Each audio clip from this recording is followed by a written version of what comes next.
Bienvenue au Forum des idées, au 7e numéro de Forum des idées. Aujourd'hui, on va parler de l'école d'avenir. Qu'est-ce que c'est que l'école de l'avenir, selon vous, Monsieur Mzali Jamal? Merci. C'est une question très importante parce que on est dans une période où tout change. Tout le monde aspire en fait au changement. Voire même toutes les institutions, même aussi aspirent au changement, ou en tout cas, elles subissent le changement. Et donc, pour moi, l'école de l'avenir, elle sera l'école de l'ancien. C'est-à-dire quoi? C'est-à-dire qu'aujourd'hui, on voit la violence qui s'invite au sein de l'école, on voit la contre-culture, la culture banlieusarde, la culture de l'incivilité qui s'invite à l'école. On voit que la mission qui a été confiée à l'école est un échec, celle de transmettre des valeurs, de préparer des citoyens, des élites capables d'être insérés dans la société. Tout ça, donc, on voit quand même un échec relatif et profond. Donc, comment sera donc l'école de l'avenir? Elle va fonctionner comme à l'ancien, c'est-à-dire face à cette violence, face à cette souffrance. On a vu même des viols qui se font au sein de l'école, on a vu des incivilités, insécurité totale qui menacent même les élèves. Eh bien, on va voir des gens, des familles qui ont les moyens d'instaurer chez eux des espaces privés de savoir. Est-ce que cette école de l'avenir... on est à l'aube, je sais pas, on est présent avec les nouvelles technologies. Est-ce que l'école de l'avenir, le métier d'enseignant aura sa place ou on aura des robots ou des technologies qui vont continuer cette mission? Il est trop tôt de parler de l'école comorienne de l'avenir. Pourquoi je dis ça? Parce que il va falloir qu'on donne d'abord une définition beaucoup plus approfondie par rapport à l'école comorienne d'aujourd'hui. Parce que en fait, c'est les passés qui conditionnent aussi le futur. Donc, comme a dit mon collègue Jamal, donc aujourd'hui, en réalité, l'école comorienne, donc il faut bien préciser, parce que nous sommes en train de parler de l'école de l'avenir, mais aussi comorienne. Donc aujourd'hui, en réalité, l'école comorienne va mal. Et nous connaissons très bien les raisons en fait qui se présentent, et notamment la pédagogie individualisée en fait. Donc la pédagogie individualisée, pourquoi? Parce que c'est-à-dire les enseignants aujourd'hui, donc chacun enseigne indépendamment du programme. Peut-être national, je ne sais pas s'il y a déjà un programme. En tout cas, ce que font les enseignants aujourd'hui échappe au contrôle de l'État. Donc chaque enseignant crée sa propre méthode à enseigner, et la vie scolaire ne marche pas comme ça. Donc il y a aussi l'augmentation massive des écoles privées. Donc l'augmentation massive des écoles privées aussi qui ne respectent pas aussi les définitions ou les comportements définitoires d'une école. Donc là, c'est parmi aussi les raisons. Donc il y a aussi le recrutement aussi des enseignants qui ne se fondent pas sur une évaluation. Donc on recrute aujourd'hui des enseignants sans pour autant, sans qu'ils passent un examen. Donc là, je crois que après avoir déterminé ou démontré les raisons qui font qu'aujourd'hui on a une école qui ne marche pas du tout, donc c'est à partir de là qu'on arrive à définir vraiment l'école de l'avenir. Donc voilà. On sait que M. Abdou Diora nous parle que l'école comorienne d'aujourd'hui, il faut faire un diagnostic avant de proposer des solutions d'avenir. Est-ce que parmi vous, dans le public, il y a quelqu'un qui pourra nous dire qu'est-ce qui ne va pas dans l'école comorienne d'hier ou d'aujourd'hui? Irshad. Bonjour, Irshad. Excusez-moi de me permettre d'aller un peu à contre-courant, parce que là, vous partez dans un diagnostic très généraliste. Aujourd'hui, en fait, chaque pays définit sa politique d'éducation en fonction des enjeux à court, moyen et long terme.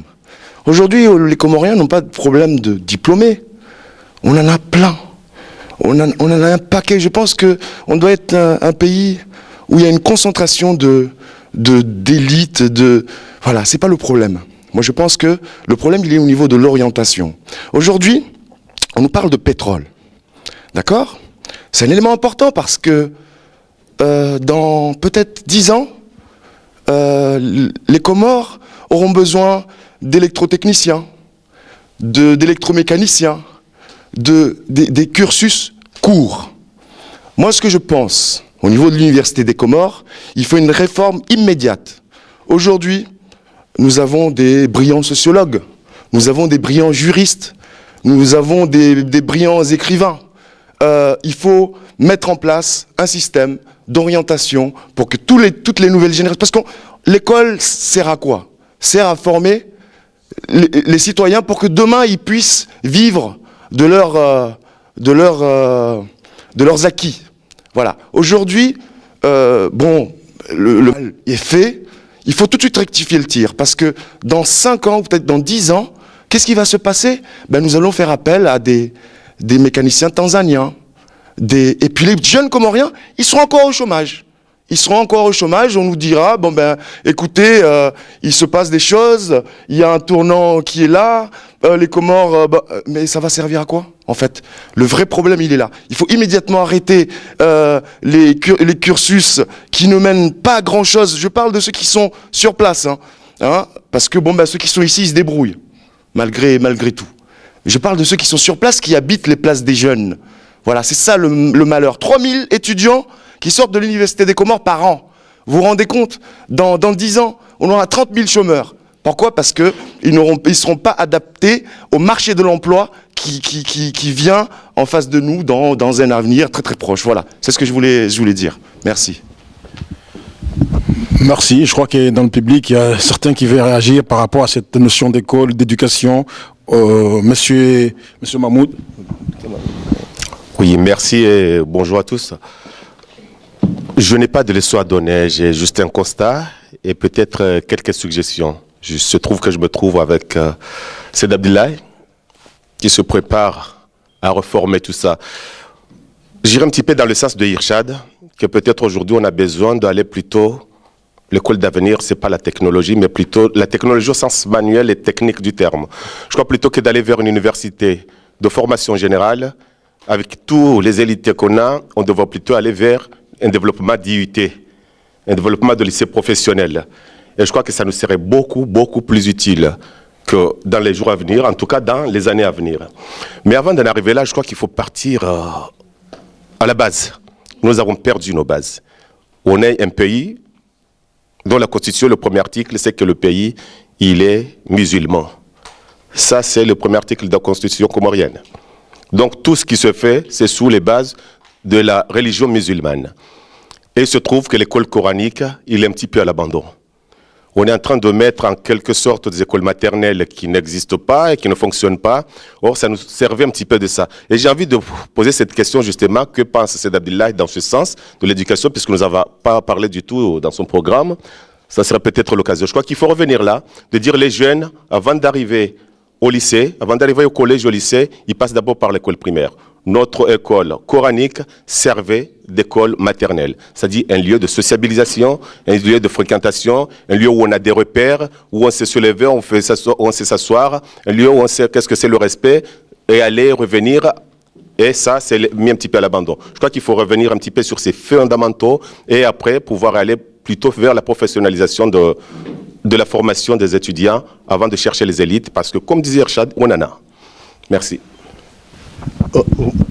D'abord, je voudrais remercier mon ami Mahmoud qui avance sur nos programmes. Parce que le problème de l'éducation, il n'est pas seulement un problème majeur aux Comores, mais c'est devenu une crise. Parce qu'il y a deux personnes qu'on doit regarder. l'émetteur et le récepteur. C'est-à-dire l'enseignant et l'élève comorien. Au Comores, on oublie qu'il y a deux métiers où on ne fait pas pour gagner de l'argent. Le métier d'enseignant ou de médecin, ce n'est pas fait pour s'enrichir. Mais ce sont deux métiers sociaux. C'est-à-dire c'est une vocation qu'on fait, on se sacrifie pour l'éducation de nos enfants. Donc nous, au sein de Comores Alternative, notre premier, c'est d'abord interdire aux enseignants d'enseigner à la fois en privé et public. Et de mettre des normes. Je travaille avec Colonel Azali au début, au sein du Conseil d'État, on a débuté à mettre des normes au niveau des écoles privées. Parce que tout le monde peut ouvrir une école privée. Je me souviens à l'époque, il y avait même, paix à son âme, il est mort aujourd'hui, M. Mbalia, qui ouvrait des écoles privées avec des tables de bas en briques. Mais tout ce qu'on fait doit être normatisé. C'est-à-dire, au Comores, il n'y a pas de normes. On parle de programmes. Mais on ne sait même pas ce qu'ils enseignent. C'est pour cela, au niveau de Comores Alternative, on va introduire tout l'enseignement de l'islam au sein des établissements scolaires. C'est-à-dire, le Comorien apprendra l'islam de CP1 jusqu'en terminale. Il est inconcevable qu'un enfant comorien aille à l'école et aille à l'école coranique. C'est-à-dire qu'il y a dichotomie. C'est-à-dire ça, c'était l'esprit colonial pour séparer ce qui est à l'Église et ce qui est à l'État.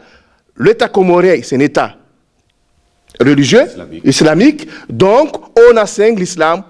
Même en Allemagne, ils le font maintenant. L'islam est enseigné à l'école pour que nos enfants puissent apprendre l'islam. Donc, le niveau de l'éducation comore, il est très bas. C'est parce que le responsable n'assume pas. C'est-à-dire l'État comorien est absent. Je vais vous donner un exemple. J'ai un fils qui était à l'école Mouibarak. Il fait le bac. Il était toujours premier de la classe. Après, je ne l'ai pas pris en France. Je dis, tu restes là-bas jusqu'au bac. Tu as ton bac, comme moi, tu quitteras le Comores. Mais malheureusement, il était toujours premier, il n'a pas eu son bac. J'appelle M. Sting, Ismaël Eboura, que tout le monde connaît. Il a dit, mais le résultat, ce n'est pas fini. Hein? J'ai dit, comment? Là, on est en train de regarder le bulletin. On regarde. Vers minuit, il m'appelle. Non, finalement, ton fils, il a eu. Il y a d'autres qui l'ont eu aussi. J'ai dit, on a beaucoup de choses à faire. Le bac était... Ça, vous savez, tout le monde, qu'il y a eu 2 résultats. C'est inconcevable dans un pays qui a 2 résultats successifs. Je m'excuse d'être un peu long, mais c'est un problème de l'éducation de Comores. C'est fondamental et je vous remercie d'en parler. On espère d'abord regarder les enseignants avant de s'occuper des élèves. Merci, monsieur, mais là, vous réagissez en tant que citoyen, mais en tant que candidat de Comores Alternative. Donc, monsieur Aliamada. Bon, c'est monsieur Aliamada, bonjour. Je ne vais pas être trop long, mais par rapport à ce qui a été dit, j'ai entendu mon frère là, de ce qu'il a dit par rapport à l'orientation. Je remercie beaucoup, mais il faut aussi voir les problèmes de la base.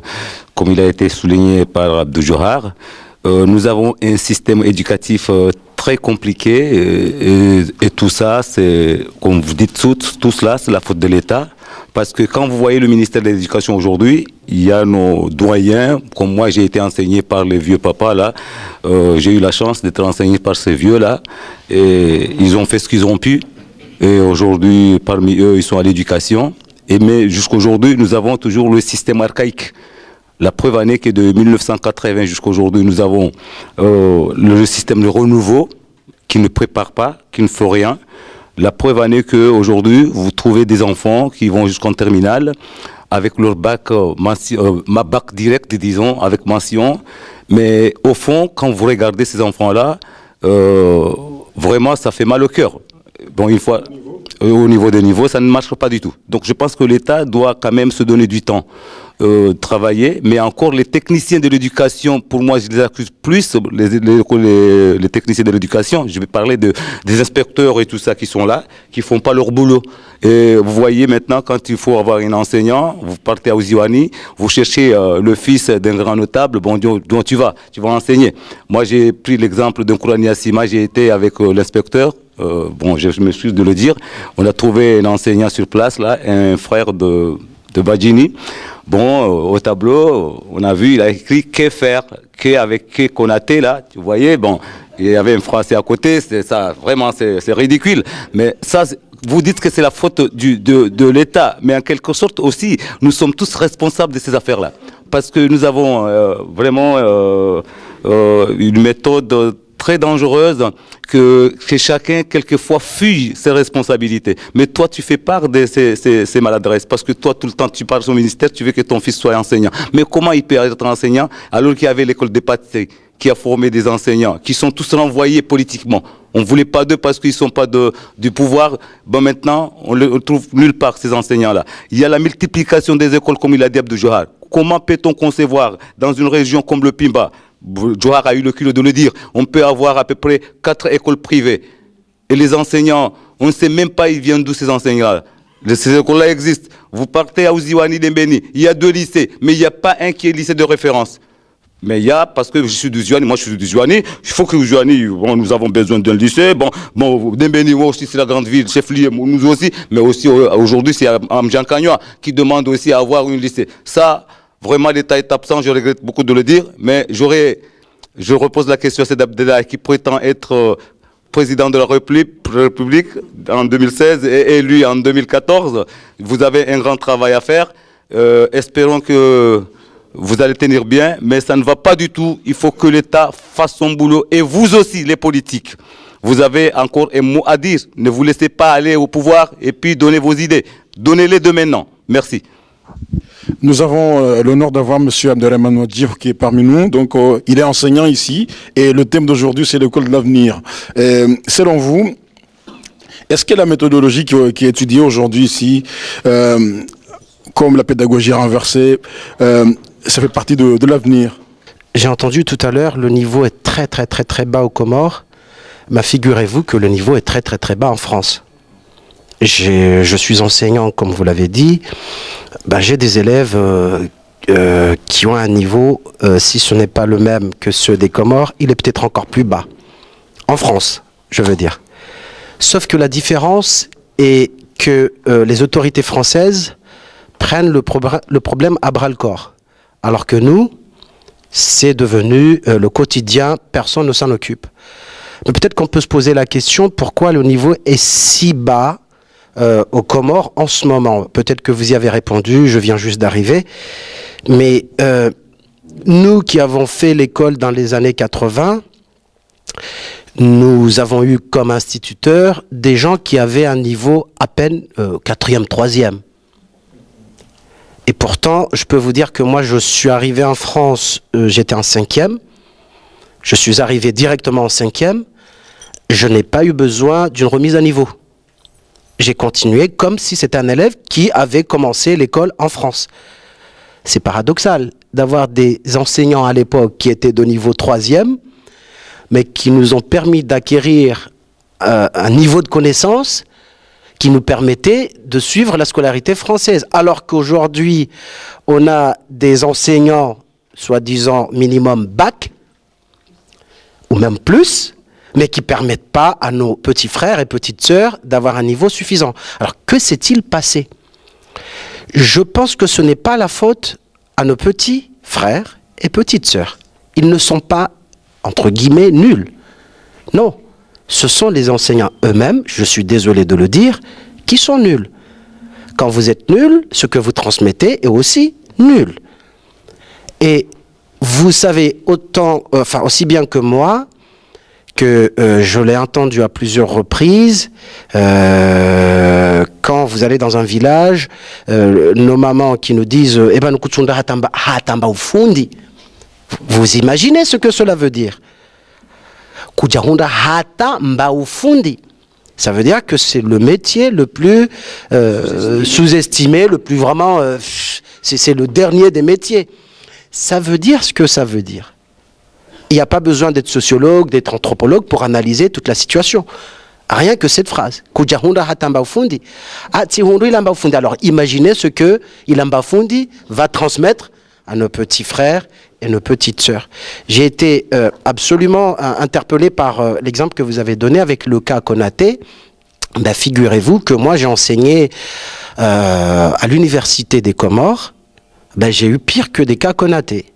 Ce sont des élèves, des étudiants en université. Maintenant, les solutions, c'est quoi?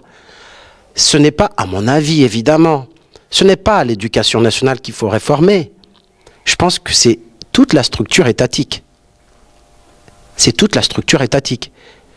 Puisqu'un enseignant qui n'est pas valorisé et qui n'a jamais été payé jusqu'à ces dernières années où on verse plus ou moins les salaires, comment voulez-vous que moi, je me donne à fond pour me préparer mon cours, suivre les élèves comme il faut, si je ne suis pas sûr d'avoir mes 60 €, c'est-à-dire 30 000 francs, à la fin du mois? Vous le ferez, vous ne le ferez pas. Ici, peut-être que moi, j'ai un peu peur de ne pas aller faire n'importe quoi en classe, parce que je sais qu'ils ont beaucoup de reproches à me faire au final. Déjà, je touche mon salaire. Si moi, je n'assume pas mon boulot, là, c'est déjà une faute de travail. Si vous ne faites pas votre boulot alors que vous êtes payé, mais au Comores, que peut répondre l'enseignant? Je suis payé une misère, j'ai rien du tout. Quand je suis payé, c'est une misère. Donc, du coup, la négligence vient de là. Alors, au niveau de la méthodologie, je pense qu'on est resté encore, comme disait mon cher ami, sur une méthodologie archaïque, complètement archaïque. Je prendrai comme exemple, ici en France, on est arrivé au niveau où on ne souligne pas dans un devoir, on n'est pas là pour souligner les fautes, pour relever les erreurs, on est là pour relever les points positifs, pour valoriser l'enfant. Ce qu'il a fait de bien, c'est ça qu'il faut souligner. Alors que nous, on est resté encore en Comores à dire « Regarde ce que tu as écrit là !» Ça veut dire ce que ça veut dire. Hein. S'ils sont arrivés à ce niveau-là, c'est qu'ils ont constaté qu'à force de dévaloriser, dire là c'est faute, faute, faute, faute, ça finit par jouer sur l'esprit des enfants. Maintenant, nous, ce qu'on cherche ici, en tant qu'enseignant, dans un travail fait, sans pour autant dire qu'il faut ignorer les erreurs, mais on valorise beaucoup plus ce qui a été fait correctement, de telle sorte qu'on donne une assurance à l'enfant, à l'élève. Bref, pour finir, parce que c'est pas du tout mon sujet, je pense que c'est un large débat auquel je peux pas apporter des réponses, mais juste quelques pistes. Je pense que c'est toute la structure étatique qu'il faut revoir, y compris la trésorerie qu'il faut payer, quel genre d'éducation nous voulons, pour qui, pour quand, pour quelle année. Maintenant, comme on a parlé hier, on parle de pétrole. On va former qui là pour ce pétrole-là, par exemple? On continue à former des gens en littérature, par exemple. Djamal, vous voulez intervenir? Oui, peut-être il y a 3 points qui reviennent. Il y a la question, peut-être pour former une école juste, il faut essayer que l'école elle-même donne utilité aux formations qu'elle donne. C'est l'idée de Irshad, c'est-à-dire que ne pas dispenser des formations qui, à la fin, n'aboutent pas à un emploi. Donc c'est l'idée même de François Dubé qui a souligné qu'on ne peut pas situer l'école juste, la mesure de la justice scolaire uniquement sur la méritocratie. C'est-à-dire sur la compétition parfaite des élèves. Considérer que les élèves au sein de l'école sont égaux, ne pas favoriser les uns et les autres. Donc, mais cette idée de méritocratie, finalement, ne résout pas le problème parce que justement les élèves ne sont pas égaux.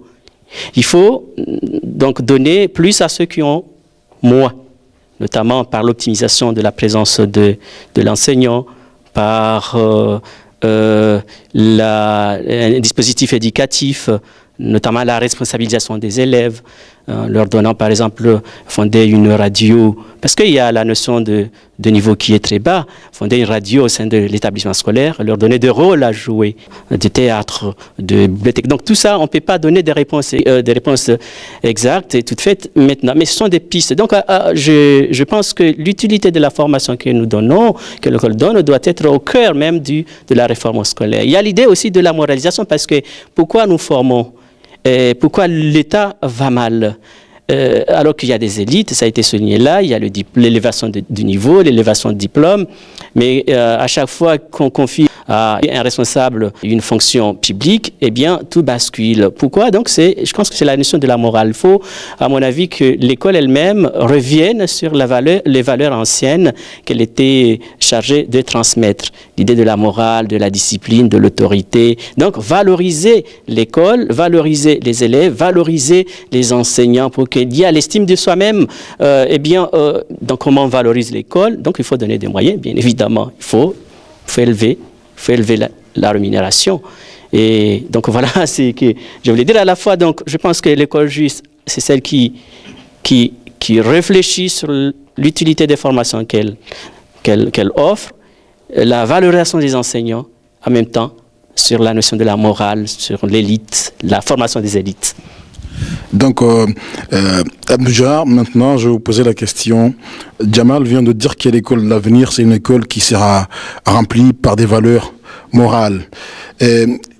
Selon vous, cette école de l'avenir, on a vu tout à l'heure le diagnostic qui a été fait, un diagnostic qui n'est pas tout à fait honorable parce que on a souligné pas mal d'incohérences, notamment le manque de formation des enseignants, le recrutement à la fonction publique qui se passe d'une manière anarchique, les niveaux qui sont bas parce qu'il y a des facteurs, il y a la multiplication des écoles privées non contrôlées. Donc, pour vous, quelle est l'école de l'avenir? Est-ce que c'est une école qui va allier technologie et tradition, comme l'école japonaise, ou c'est comment? Pas forcément ça, parce qu'en fait, moi, ce que je dois définir l'école de l'avenir, c'est d'abord un relais ou un creuset où se forme la nation. C'est-à-dire,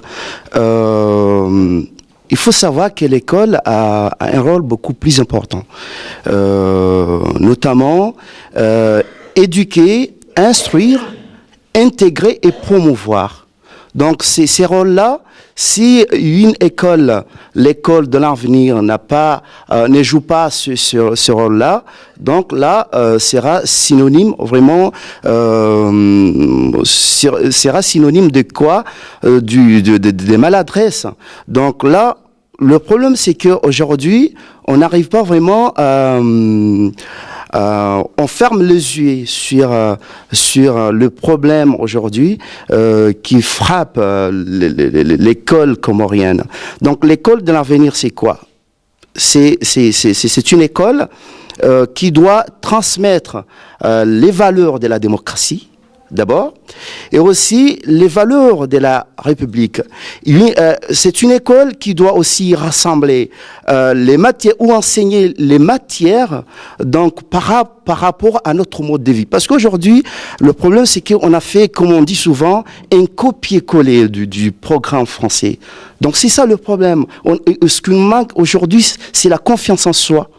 C'est la confiance en soi. Alors que vous savez très bien qu'aujourd'hui, il y a aussi PISA qui a donné une note décevante à la France en la classant au 25e rang. En fait, c'est-à-dire l'école française n'est pas parmi les écoles meilleures. Donc, et pourquoi aujourd'hui, comment on continue toujours à enseigner ou c'est pas enseigner, voilà, c'est-à-dire à appliquer une méthodologie à la française. Donc, quand j'ai dit une méthodologie, donc c'est la manière dont on organise, on pratique le rythme scolaire, mais c'est pas la manière d'enseigner. Donc, une école de l'avenir, c'est une école juste, une école créatrice, une école aussi qui doit savoir qu'elle forme les professeurs, c'est-à-dire le futur professeur du pays, les futurs médecins du pays et les futurs juges du pays. Et si ces trois personnes-là, donc, n'ont pas trouvé une très bonne base, le pays tout entier va mal. Merci. Nous continuons notre tour de table, mais l'émission va bientôt finir.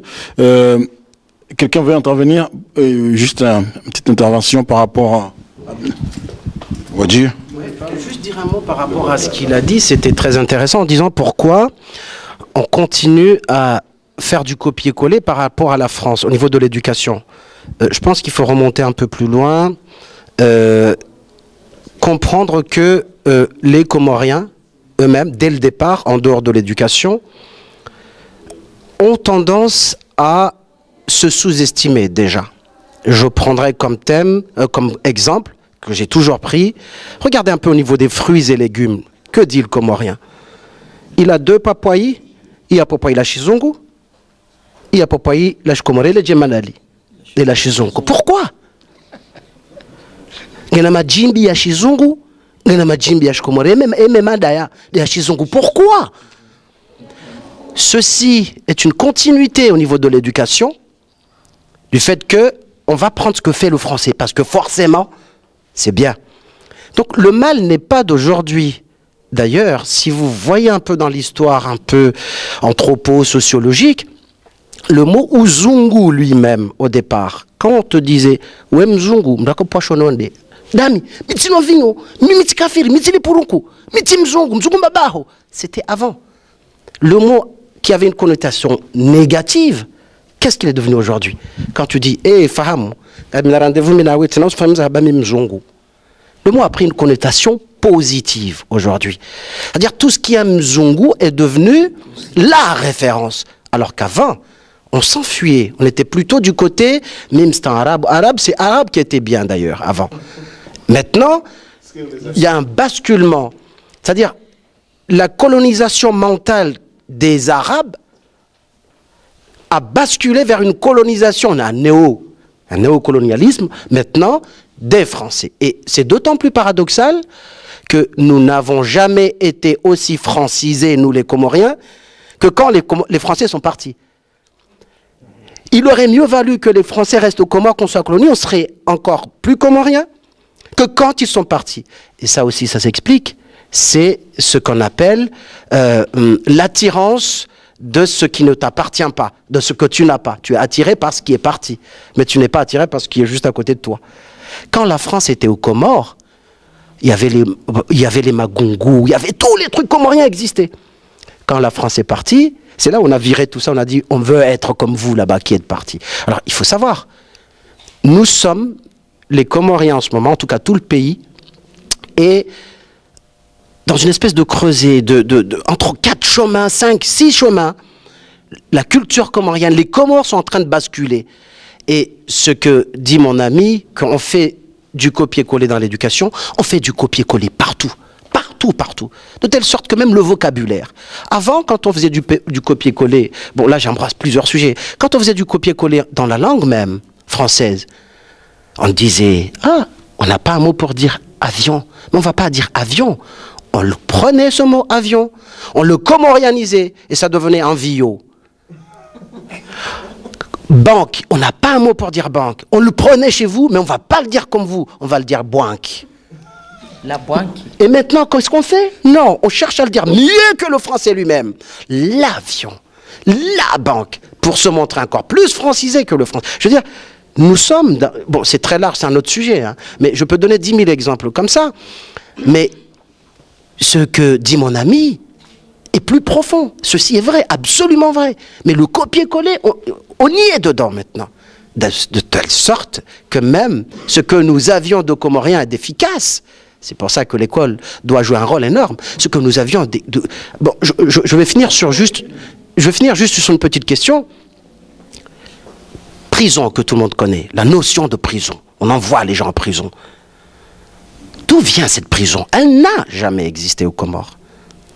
On a commencé à mettre des gens en prison à partir du moment où la France est venue aux Comores.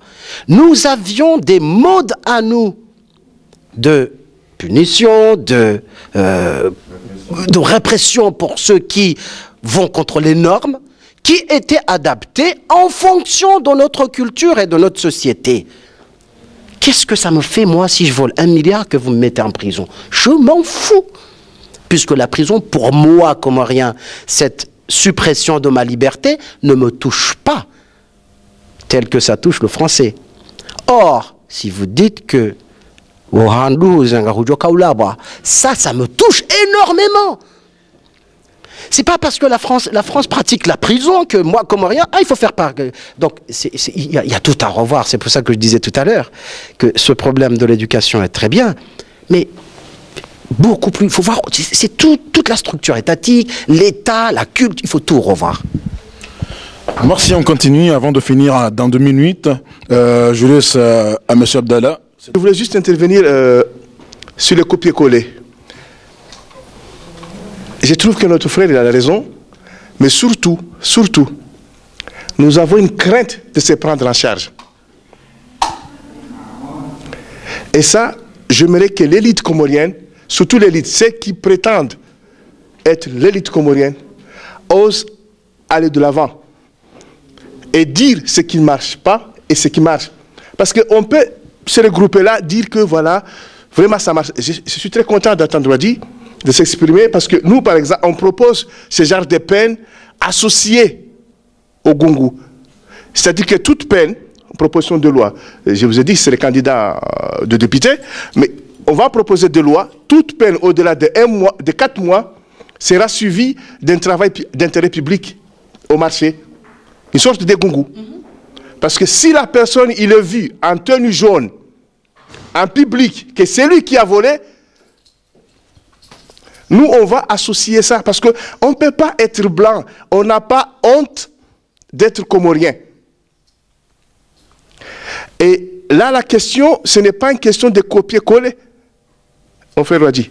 Mais je dis toujours à mes frères qu'il faut regarder ce qui marche et comment l'adapter chez nous pour qu'on puisse faire la même chose. J'ai dit aux Comoriens, regardez Maurice. Je suis allé à l'île Maurice. Quand je demande aux Comoriens, mais pourquoi on ne peut pas faire comme l'île Maurice? Oh, ils ne sont pas comme nous. Hein. J'ai dit, mais je n'ai pas vu de corne avec les Mauriciens. Seulement, ils travaillent. Donc, on doit travailler. Donc, le copier-coller, non, mais adapter. Pourquoi ne pas adapter les lois modernes avec nos coutumes de peine et ça peut marcher. L'éducation, l'école coranique, à l'école, pas à l'école coranique. Parce que l'enfant, il souffre. Il va le matin à l'école coranique, il s'assoit par terre, et il va à l'école française, dans une table banc bien habillée, il va sous-estimer l'école coranique. Nous, on dit, il faut apprendre l'islam sur le table banc. Valoriser l'islam.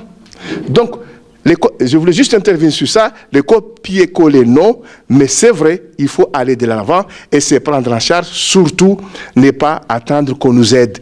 On n'a pas besoin des aides, on a besoin de travail. Et ça, c'est le mieux pour les Comores d'aujourd'hui et de demain. Merci. Rachad voulait intervenir 1 minute. C'était en fait pour compléter l'intervention d'Abderrahmane Wadji. Nous avons un sérieux problème que moi j'ai baptisé le syndrome de l'expert étranger, le syndrome de l'investisseur étranger, le syndrome de... Vous savez, nous avons de l'expertise, nous, Comoriens. Hein? Mais aujourd'hui, je vais vous donner un petit exemple. Il y a un jeune qui s'appelle Fessoal Saïd Ndoroma. Il est de Mbéni. Ce garçon, il a monté un logiciel pour gérer la gestion de la paye. Hein? À la fonction publique. Une première. Un jeune local. Hein? C'est pas quelqu'un qui s'est appuyé d'Alcan ou je sais pas quelle grande boîte ici et puis qui est allé aux avant-postes en disant que c'est moi. Parce que c'est comme ça que c'est perçu. Hein? Quand vous arrivez aux Comores et que vous avez un projet, on se demande où l'un de bien me. D'accord? Voilà. Et ce jeune-là, qu'est-ce qui lui est arrivé? On lui propose de faire un transfert de compétences, d'accord? Donc de former 2 experts de la Banque mondiale et du FMI, de leur former pendant 2 mois. Il allait être payé 50 000 francs par jour. C'est bien, 50 000 francs par jour. Ça fait 500 000 francs en 10 jours, ça fait 1,5 million par mois. Pendant 2 mois, ça lui faisait 3,5 millions. Sauf que, une fois qu'il a transmis, on va dire, tout son savoir, les experts de la Banque mondiale et du FMI avaient une mission de 2 ans où ils allaient payer 300 000 francs par jour. Mais vous vous rendez compte, à la fin, ça faisait 800 millions. Parce que c'est des étrangers. Le syndrome de... Voilà. Aujourd'hui... Voilà. Donc, il faut que le copier-coller, là, il va plus loin, comme vous dites, Monsieur Abdou-Jawar, hein, le copier-coller, il a fait encore plus de mal, parce que à la fin, on préfère toujours l'original à la copie. Eh oui, parce qu'à la fin, vous pouvez être le plus fort, mais personne ne vous fera confiance. Vous voyez, et puis même localement, ceux avec lesquels vous travaillez, eh ben, ils vont pas avoir cette rigueur de travail, de suivi des dossiers, parce que même si vous êtes le plus fort, Monsieur Lioma, mais non, il faut qu'il y ait un... Vous n'avez pas la bonne couleur. Non, mais des fois maintenant, on nous envoie des Béninois. Des Béninois. Depuis quand les Béninois sont des experts en télécom? Voilà, c'est incroyable. Des Béninois aux Comores pour gérer le nœud de la fibre optique. C'est pas dingue ça? Voilà, je vous remercie. Merci, on est content, le dialogue continue. On va finir avec nos chroniqueurs. Monsieur Abdou-Jawar, tout d'abord, un dernier mot. Non, je suis content vraiment qu'on parle vraiment sur ce thème beaucoup plus important et qui nous ramène, qui nous incite vraiment à proposer quand même, parce que c'est ce qui va montrer que vraiment c'est un débat beaucoup plus important, c'est lorsqu'on propose. Donc j'aimerais bien, Inch'Allah, comme on dit, que l'école de l'avenir s'ouvre au talent, parce qu'aujourd'hui, comme j'ai dit tout à l'heure, on nous manque, c'est-à-dire il n'y a pas la confiance en soi. Quand j'ai dit s'ouvre au talent, donc c'est-à-dire aujourd'hui, j'appelle tout le monde à aimer vraiment les talents des Comores, parce qu'aujourd'hui, vous savez très bien qu'on étudie des livres écrits par des écrivains étrangers, alors qu'aujourd'hui, on connaît pas mal d'écrivains aux Comores. Donc, il est temps que l'État comorien ou les personnels enseignants aux Comores s'ouvrent au talent, c'est-à-dire valoriser les écrits des écrivains comoriens. Et j'aimerais bien que l'école aussi de l'avenir soit une école qui propose des formations aux enseignants pour que l'enseignement ou l'école aille dans le bon sens. Est-ce que vous êtes dans cet élancé, Jamal? Oui, bien sûr, il faut former ceux qui forment, sinon, comment est-ce qu'ils peuvent transmettre, sinon, n'ont rien à transmettre.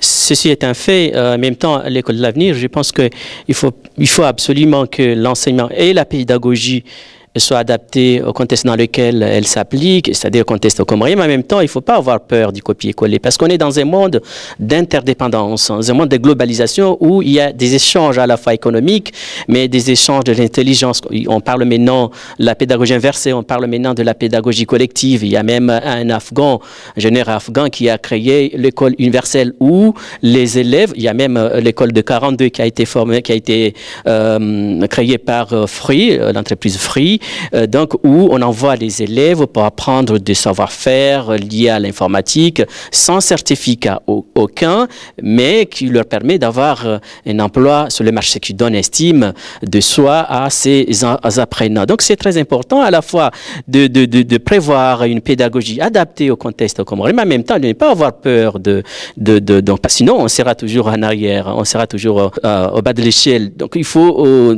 à mon avis, inaugurer une autre pédagogie inversée, donner des moyens à la famille qui n'ont pas assez de moyens psychologiques, intellectuels de transmettre, parce que en général au Comores, ce qui réussit, ce sont les enfants issus des familles qui ont le moyen de contrôler les enfants, de surveiller à faire leurs devoirs, de leur raconter des histoires avant de dormir. Donc je ne peux pas dire tous les dispositifs pédagogiques, c'est-à-dire une école dans la famille qui s'installe dans ces familles-là. Donc il faut aider ceux qui n'ont pas cette chance, cette offre scolaire au sein de la famille. Mais en même temps, il faut inaugurer aussi, il faut adapter l'école comorienne au contexte numérique. Maintenant, au Japon, ce qui a été développé récemment, les élèves n'ont pas des tableaux noirs physiques. Ils travaillent avec des tableaux interactifs, avec des tablettes, avec l'informatique. Nous sommes dans un monde numérique, dans un monde technologique, donc il faut que le Comore pense à rentrer dans cette...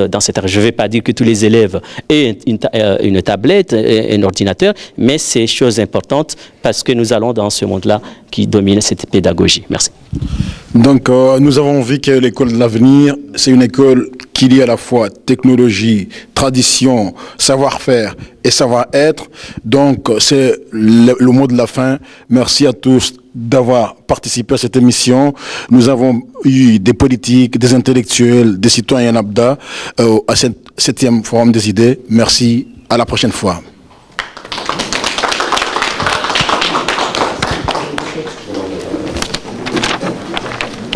Bye bye.